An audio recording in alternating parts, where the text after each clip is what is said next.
क्योंकि मनुष्य शरीर में 3 सीढ़ियां लगी हुई है, स्वर्ग जाने की, नरक जाने की और अपवर्ग।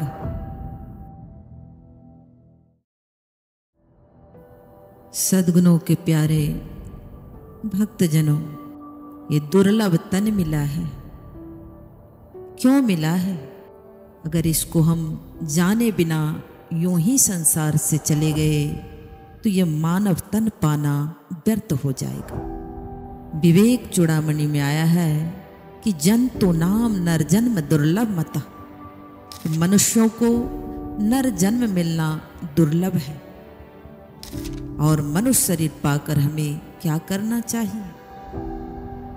मनुष्य शरीर मिला है ईश्वर को प्राप्त करने के लिए।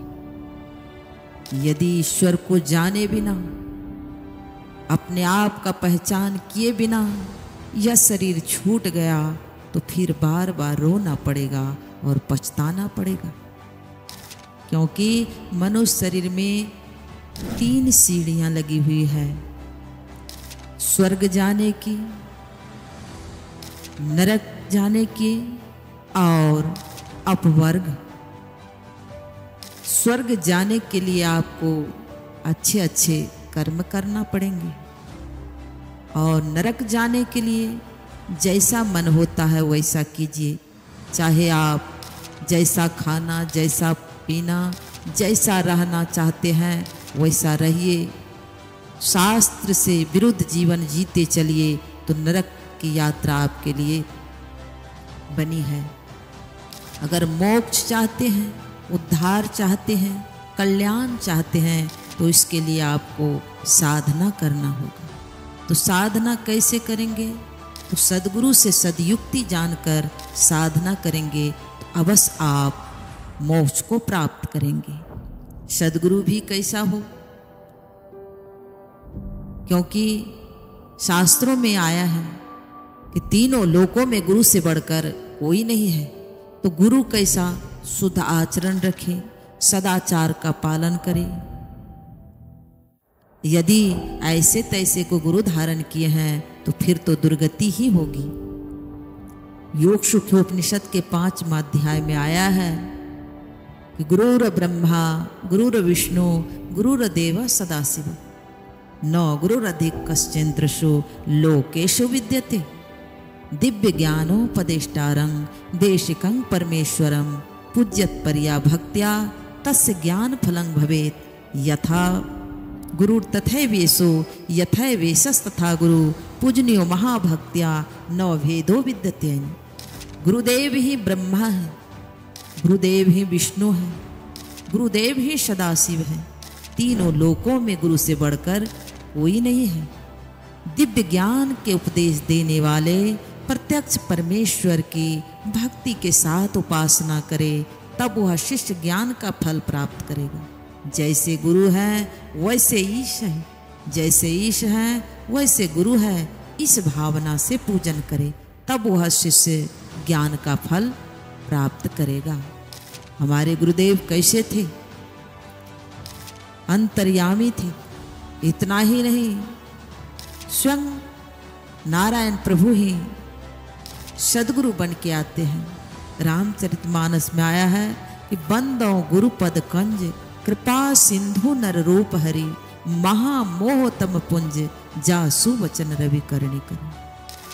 कि नर के रूप में नारायण ही सदगुरु बन के आते थे कि मरने के बाद यदि हम सदगति चाहते हैं, अपना कल्याण चाहते हैं तो उसके लिए साधना करना होगा। तो सदगुरु से युक्ति जानिए। एक दिन ये जाड़े का समय था और भीषण ठंड पड़ रहा था। सूर्यदेव अपनी किरणों से लोगों को आनंदित करने लग गए थे। संत सदगुरु महर्षि में ही परमहंस जी महाराज चौकी पर लेटे हुए थे और स्वामी भागीरथ दास जी महाराज श्री चरणों में बैठे हुए थे। तो स्वामी भागीरथ दास जी महाराज ने पूछा कि हुजूर जिन्होंने स्वर्ग के सुख दुख को जान लिया है और ईश्वर स्वरूप को ठीक ठीक समझ लिया है, ऐसी भाव में रहते हुए अगर उसका शरीर छूट गया तो वह कहाँ जाएगा। गुरुदेव आंखें बंद कर ली।